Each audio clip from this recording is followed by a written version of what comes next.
la France prend l'argent des Africains pour endetter les Africains. La France utilise les capitaux des Africains pour endetter les Africains.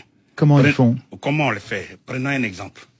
Imaginez un seul instant, on vous prête, vous, 12 000 milliards d'euros de France, enfin, on vous confie ça. Eh bien, pendant un an, même puisque vous n'allez pas garder cet argent sous le paillasson, sous le matelas, vous allez confier ça à un banquier. Le banquier vous dit, je vous rémunère pour 1% seulement. J'ai dit, on vous confie et vous placez ces 12 000 milliards dans une banque qui vous rémunère ne serait-ce que pour 1%. 1% des 12 000 milliards, c'est 120 milliards d'intérêts seulement. 120 milliards. C'est comme ça que ça fonctionne. Bien, la France, un seul exemple, donc, ces intérêts rapportés en faveur de la France plus déçue. Elle va aller prêter cet argent aux Africains, tabour battant, en mutant tous les journalistes. On s'en va aider les Africains. C'est-à-dire qu'on s'en va prêter l'argent des Africains aux Africains. Mais d'abord, c'est de l'argent qui est placé sur les marchés internationaux, avec donc la France a des revenus de cet argent-là. Ensuite, prétend prêter aux Africains. Mais je vais vous dire en 2 mots, c'est très simple. Vous avez des comptes d'opération de tous les pays africains, 14 pays. Quand la Côte d'Ivoire, il y a des pays qui sont toujours en positif sur leur compte. Il y en a qui sont toujours juste ou en négatif. Alors, on prend sur l'argent de ceux qui sont positifs et qu'on détient pour prêter à ceux qui sont négatifs. Donc, on prête l'argent des Africains aux Africains. C'est ça, l'aide au développement. Il faut le savoir, parce que les Français ont le sentiment d'être pillés par les Africains et qu'on aide les Africains et qu'ils se débrouillent pas. On leur prête leur propre argent. Que ça soit clair, c'est la vérité. Vous citez François Mattei, d'ailleurs, les propos, pour rester 2 secondes sur le sujet, les propos d'un ancien directeur d'une banque centrale africaine. Il déclare « La France est un nain économique en Europe sans la maîtrise de ce franc CFA ». Donc c'est assez parlant. C'est assez parlant et c'est sans doute vrai, parce que il faut rappeler que le franc CFA était... On va pas remonter à la création du franc CFA. Au début, on a indemnisé les gens qui avaient des esclaves dans les colonies. On leur a donné de l'argent. Et avec ça, on a fondé une banque à Dakar, et de cette banque est sorti le franc CFA. Donc quand même, l'origine du franc CFA est assez particulière. C'est d'ailleurs le franc des colonies françaises d'Afrique, CFA. Bon, après, on a dit de la communauté financière africaine, parce que c'est aussi beaucoup plus joli, et la sémantique compte en politique. Mais en tout cas, De Gaulle, lui, il a maintenu ces choses-là. Pourquoi? Parce qu'après la guerre, la France était exsangue. Après l'occupation allemande, elle était exsangue. Donc il s'est appuyé pendant la guerre et après la guerre sur l'Afrique. C'était ce qu'on avait de plus fort, avec des matières premières pas chères. Avec le franc CFA, vous avez pratiquement gratuite. Donc ça a été le fondement du redressement français. Il faut le savoir. Ça a participé au redressement français très fortement, très fortement. Donc si on le perd, avec tout ce que ça comporte, je vais donner un exemple. Quand il y a dans un pays comme le Nigeria, qui a une monnaie qui fluctue, il y a beaucoup de compagnies d'aviation qui s'en sont retirées parce que leurs dividendes avaient fondu. C'est-à-dire leurs bénéfices qui étaient au Nigeria se retrouvaient à zéro. La France a négocié, Air France a négocié. Eh bien, dans les pays du franc CFA, ça ne varie pas. C'est-à-dire que les entreprises françaises peuvent investir, savent qu'elles vont retrouver à terme leur argent. Donc c'est aussi une grande sécurité pour les groupes français pour travailler là-bas. Un des éléments que je voulais signaler, c'est que c'est une technique mise en place pour faire ce qu'on appelle la mise au pas des dirigeants africains. Sinon, c'est ce que moi j'appelle la violence nazie encore. Pourquoi? Parce que tous ceux qui, d'une manière ou tous ceux qui ont eu à aspirer à la souveraineté de leur pays, que ça soit... Comme Sankara? Que ça soit Djibo Bakary, du Niger, qui devrait prendre le pouvoir, parce qu'il était le président du parti Sawaba. C'est lui qui devait prendre le pouvoir. Comment il s'appelle? Eh bien, Djibo Bakary. Djibo Bakary. Mais en tout cas, général de Gaulle lui a créé tous les problèmes et il l'a obligé à fuir le Niger et en lieu et place on a mis Amani Dioré. C'était en 58. En 1958, ça a été le cas de Sékou Touré. Je ne vous fais pas un dessin. Sékou Touré, il a dit non, quand on est souverain, on est indépendant, on bat sa monnaie.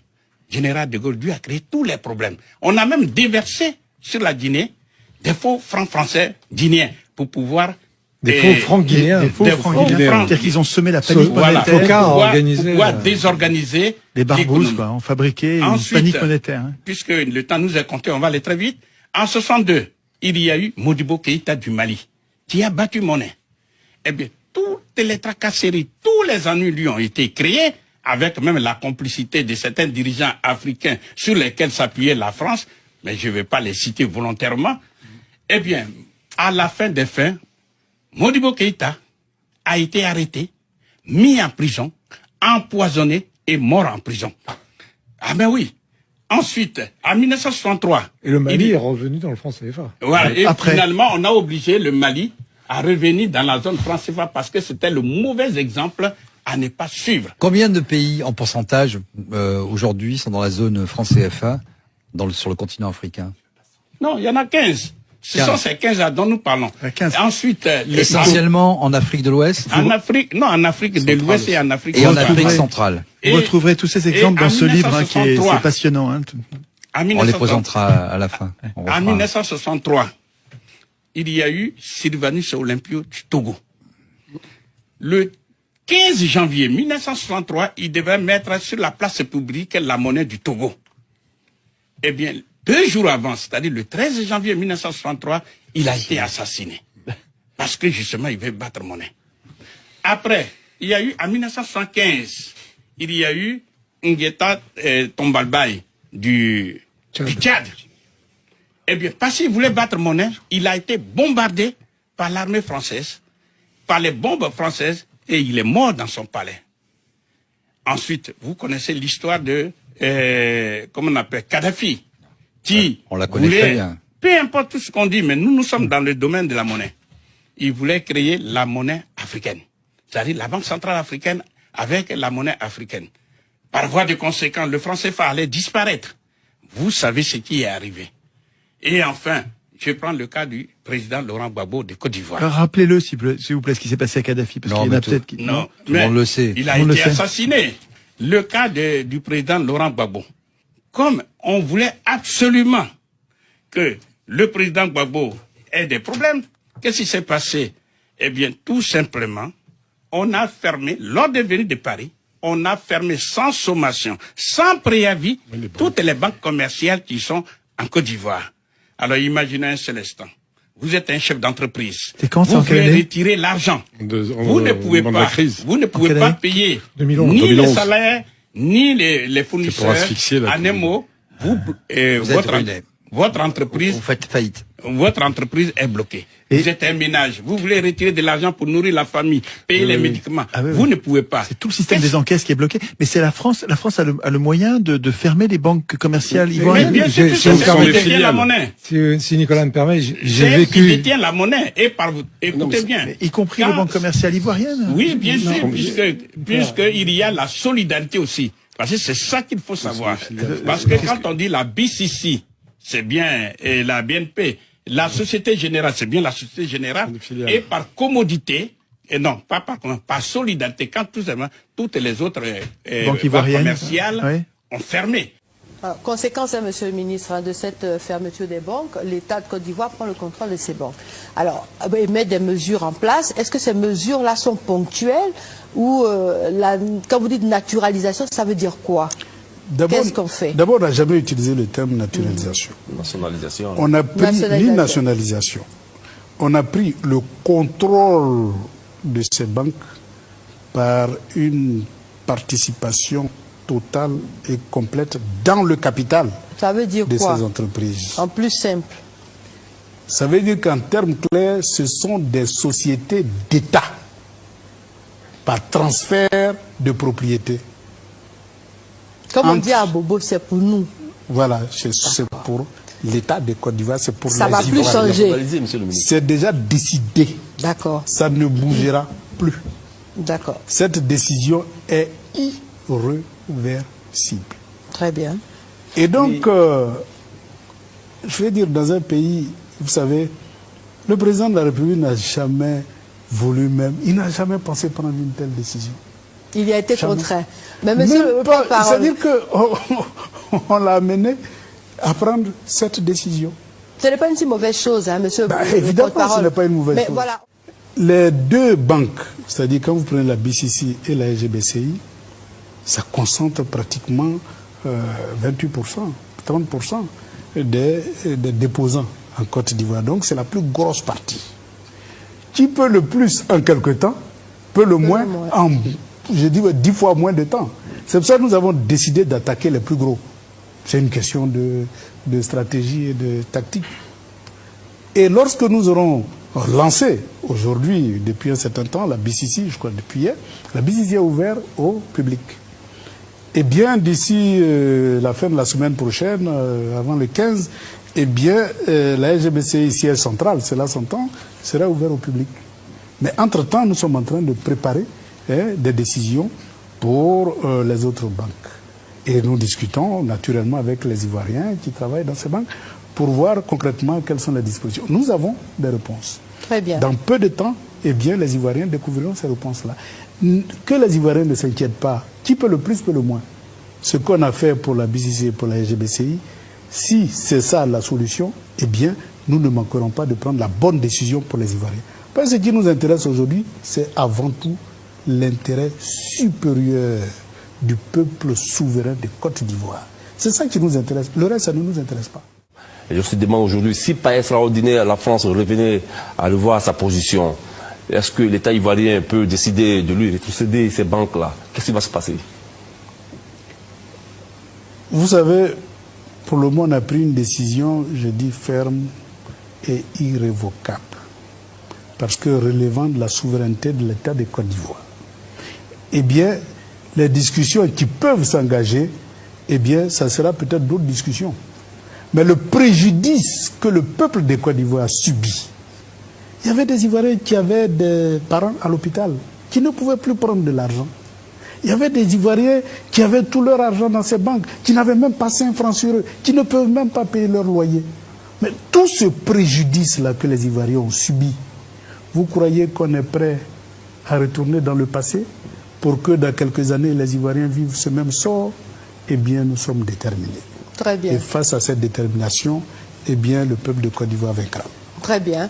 L'émission est terminée, mais je vous laisse le temps de ma conclusion. 1 minute. Vous êtes un grand technocrate, je compte sur vous, sinon on nous coupe. 1 minute pour conclure et vous adresser à la Côte d'Ivoire. Merci beaucoup. Chers Ivoiriens, la Côte d'Ivoire ressemble à un pays qui, pendant 50 ans, a été économiquement prisonnier. Elle était en prison. Et puis, brusquement, on lui ouvre les portes de la prison. C'est vrai que maintenant, il faut prendre ses responsabilités. Parce qu'en prison, on vous nourrit, on vous loge, on paye votre eau, votre électricité. Vous ne savez même pas comment on produit tout ça. Mais quand vous êtes libre, vous devez compter sur vous-même. Et comme nous sommes un peuple intelligent, un peuple déterminé et décidé, eh bien, c'est tout juste le temps de prendre notre responsabilité face à l'histoire de la Côte d'Ivoire, face à l'histoire de l'Afrique et face au nouvel ordre mondial. Voilà le message que je vais donner aux Ivoiriens. Merci beaucoup, monsieur le ministre. Mais ce que je voudrais dire, parce qu'il ne faut pas noyer le poisson, quand ces banques ont été fermées vers la fin, eh bien, Gbagbo était obligé, puisqu'on a même retiré, on a interdit aux représentants du président Gbagbo, à la BCAO qui est la banque centrale de ces 8 États, hein, on les a renvoyés. Gbagbo a été donc obligé de dire, bon, en tant que premier responsable du pays, eh bien, je suis obligé de créer la monnaie ivoirienne. Et selon Kone Katina, le ministre du budget de l'époque, il dit au plus tard, le 15 mai. Quelle année? 2011. Eh bien, on devrait voir la monnaie ivoirienne en circulation. On a parlé à l'époque de création de la monnaie ivoirienne. Une monnaie ivoirienne indépendante de la France. Est-ce que c'est vrai qu'elle était déjà prête, qu'elle aurait été prête le 15 mai s'il n'y avait pas eu les événements du 11 avril? Oui, je suis obligé de dire, si on n'avait pas les événements du 11 avril et que la BCAO continuait de façon, le 15 mai, nous avions notre monnaie. Et ça, nous n'avons pas le choix. Nous n'avons même pas le choix. Parce que À un moment donné, nous serions en rupture de coupure d'argent. On aurait été en rupture de coupure d'argent parce que la BCEAO est alimentée, notre structure est alimentée à partir de Dakar, qui commande par rapport aux politiques qui renouvellent. Et la sortie de la masse monétaire en Côte d'Ivoire est énorme, puisque la bancarisation n'est pas forte. C'est-à-dire que les instruments de paiement autres que le numéraire sont très faibles. On n'utilise pas la carte, les chèques, on a peur des chèques, donc tout le monde en espèce. Donc il y a beaucoup de circulation de monnaie. Et le système qui a mis en France en nous assistant, c'était ça, empêcher la BCEAO de pouvoir recycler la monnaie et d'avoir des nouvelles monnaies, de sorte qu'il soit en rupture de monnaie fiduciaire. Et est-ce que cette monnaie ivoirienne pouvait marcher? Ah oui, contrairement à ce qu'on dit, elle aurait pu marcher et totalement marcher. Contrairement à ce que la monnaie ivoirienne, contrairement à ce que les gens pensent. Et je pense que d'ailleurs, avant que je n'aille plus loin, l'une des raisons de la guerre précipitée était celle-là. Les gens savaient. Ils savaient que 15 000, la Côte d'Ivoire aurait eu sa monnaie.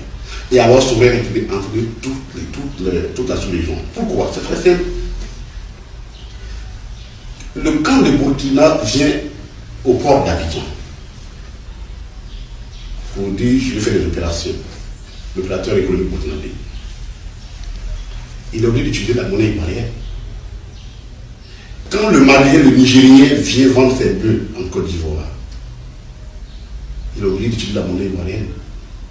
Quand sa population burkinabé qui est là, qui opère en Côte d'Ivoire et qui fait la richesse pour exporter vers leur pays, dans lequel la solidarité africaine, pour lequel je suis totalement d'accord, je ne suis pas opposé à cela, la solidarité africaine nous oblige à cela, et c'est la seule façon pour nous en sortir, et le faire en monnaie africaine. Quand vous avez 40% de la masse monétaire qui circule, qui vient d'un pays, forcément, vous détenez 40% de l'économie. Ça veut dire quoi? Que la monnaie que nous allons créer dans les villes, une devise. Forcément, il y a des choses, ou bien les autres nous suivaient dire, écoute, nous, on adopte cette monnaie. Ou alors elle utilisait comme devise, mais elle s'imposerait d'elle. Le dollar s'impose, c'est un exemple rapidement, s'impose parce qu'il y a l'économie américaine. C'est tout ce que vous voulez faire, vous le faites en dollars. Donc vous êtes obligé d'avoir du dollar en devise chez nous. Donc la monnaie allait parfaitement marcher. Ça, nous n'avons aucun doute là-dessus. Et le problème que nous aurions eu et pour lequel nous avions dit à la solution, il apparaît, c'était que le gouvernement français refuse de nous rétrocéder notre positionnaire qui était dans notre trésor, qui était de l'ordre de 10 000 milliards de francs CFA. Ça, j'aurais pu, bon, peut-être que nous étions dans ce conflit-là, ils auraient pu dire non, nous ne sommes pas d'accord, et puis mais nous avons dit à fond l'accord d'eux. Nous avons tout la parole. Donc le 15 mai, s'ils n'avaient pas fait ça, nous étions partis. Et c'est pourquoi ce gouvernement-là, je suis malheureux qu'on n'ait pas laissé ce gouvernement faire ce qu'il a dû faire pour venir aux Ivoiriens. Le 15 mai, nous avons notre monnaie, et elle avait marché. Eh bien, tout ça, ça n'a pas plu à l'occupant français. Et la France s'est rattrapée sur le plan militaire. Quel mois? Juste combien de temps après? C'est-à-dire, vous avez vu ce qui s'est passé, les bombardements. Et on a quand, bombardé Gbagbo. Gbagbo. C'est quand les bombardements? C'est avril? En avril. On a bombardé Gbagbo. 2011. Oui. Mais enfin, attendez, Souvent, il y a bien un prétexte. À Qu'est-ce qu'a dit le gouvernement français pour justifier le bombardement de la Côte d'Ivoire? Non, mais Bon, il est évident qu'on vous donnera des faux arguments. Le deuxième pilier de cette France-Afrique, évidemment, on n'aura pas le temps de l'aborder, Mais- c'est la présence de l'armée française. Mais- J'aimerais qu'on aborde par exemple le troisième, c'est le choix par l'Élysée des chefs d'État africains. Est-ce que ils doivent tous recevoir cette bénédiction élyséenne, sinon malheur à eux? Alors pour la présence de l'armée française, c'est lié à la nomination des chefs d'État. Il faut C'est rappeler. lié. C'est lié dans la mesure où, quand vous avez une armée sur votre territoire qui peut faire ce qu'elle a fait à Gbagbo, parce que Gbagbo, la porte de la résidence a été cassée à coups de canon par un char Saguet français. Bon, c'est pas les rebelles, c'est les Français qui se sont mis devant et qui ont fait exploser la porte, qui sont entrés dans la résidence et qui ont ouvert la route aux rebelles.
La vidéo que je vais vous présenter aujourd'hui est inimaginable.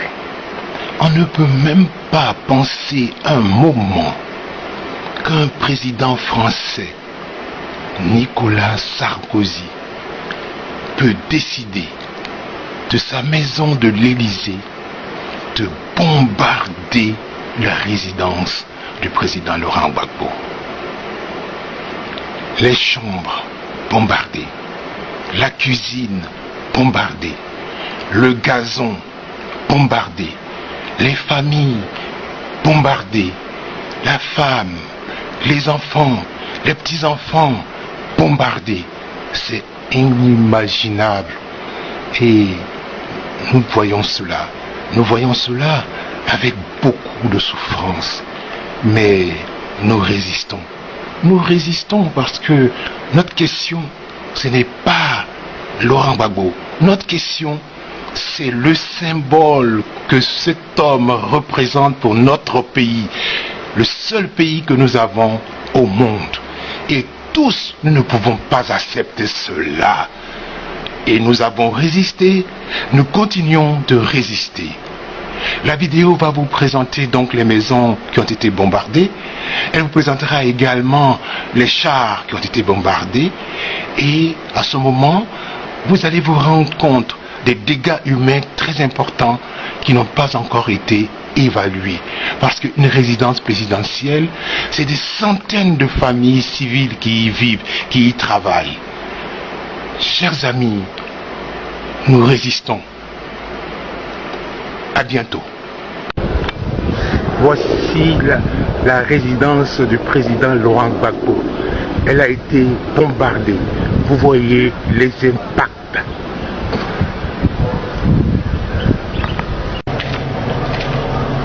Le marbre a été entièrement foudroyé et concassé.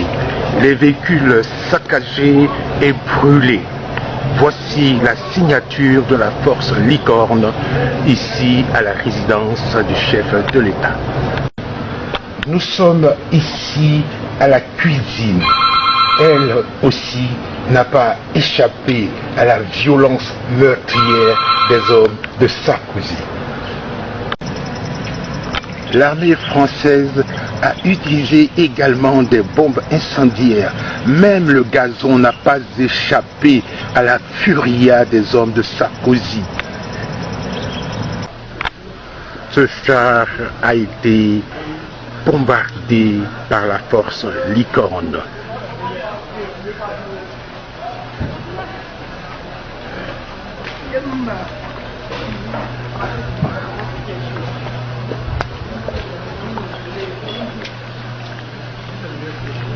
C'est à la résidence du président de la République.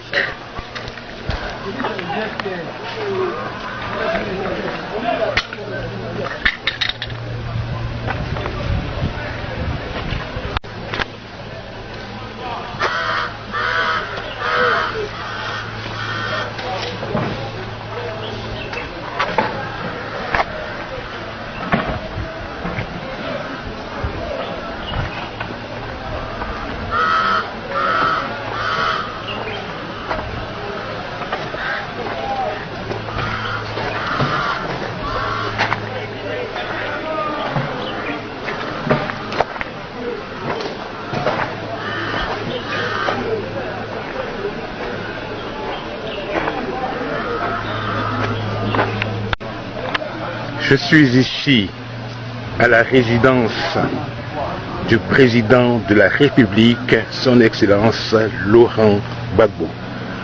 La Licorne, avec ses avions, ont bombardé la résidence hier. Voici, la maison du président a été touchée. Voici les chars qui gardaient l'accès à la résidence. Ils ont été bombardés.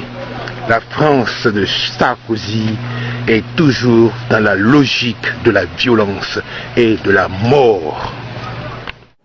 À force de chercher dans le camp militaire de Port-Bouët, nous avons trouvé un Français qui réagisse sans ambiguïté à l'arrestation de Laurent Gbagbo hier. Je pense que c'est très positif et j'espère que ça va permettre aux activités de reprendre très rapidement. D'ailleurs, Ouattara l'a promis que les activités reprennent très rapidement. Et on peut faire confiance à M. Ouattara qui a une haute éducation que M. Gbagbo. Voilà, c'est dit et ce ne sera pas répété. Même si cette opinion est largement répandue chez les ressortissants nationaux, il ne fait pas bon afficher ses préférences. Bonjour, vous ne voulez pas parler? Non. Encore moins son aversion pour l'ancien président, en tout cas face à la caméra.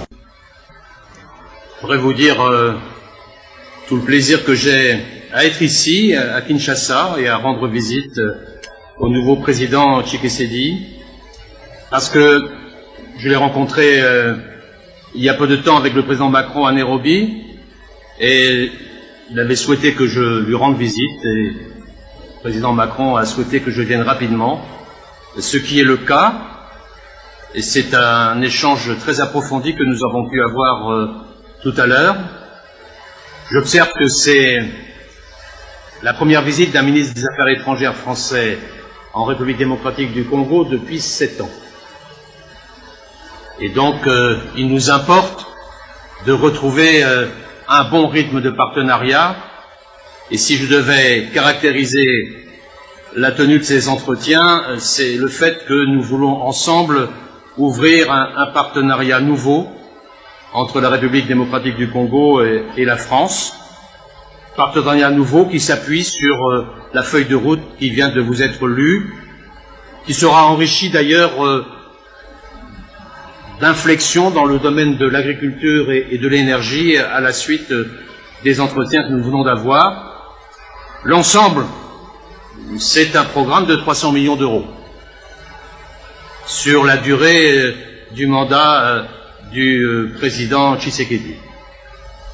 300 millions d'euros que nous allons mobiliser pour le développement, pour la formation, pour la santé et pour la sécurité, et aussi pour les objectifs globaux que sont la francophonie et la lutte contre le réchauffement climatique, en y incluant désormais aussi, comme je vous l'ai dit, le domaine agricole et le domaine de l'énergie. Et dans cette perspective, une mission française viendra rapidement dès que le gouvernement nouveau sera constitué pour élaborer la méthode et surtout être en situation d'efficacité.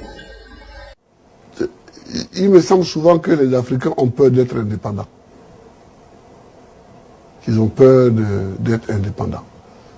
Par exemple, je suis en train d'étudier avec le président Bian comment faire pour créer au niveau de l'Afrique une banque d'investissement.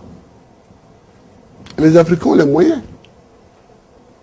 d'avoir une banque qui soit totalement indépendante des autres. Bon, on n'est jamais totalement indépendant dans le monde éclaté où nous vivons, mais je veux dire de prendre l'initiative.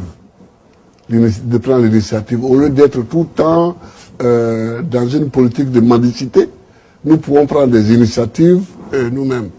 Bon, là-dessus aussi nous sommes d'accord. Donc, aujourd'hui, je pense que notre appartenance à l'Afrique, qui est le continent le moins développé du monde, doit s'exprimer en termes très concrets. Et tant que nous ne prenons pas en main notre indépendance et notre capacité à agir nous-mêmes, nous ne nous en sortirons pas.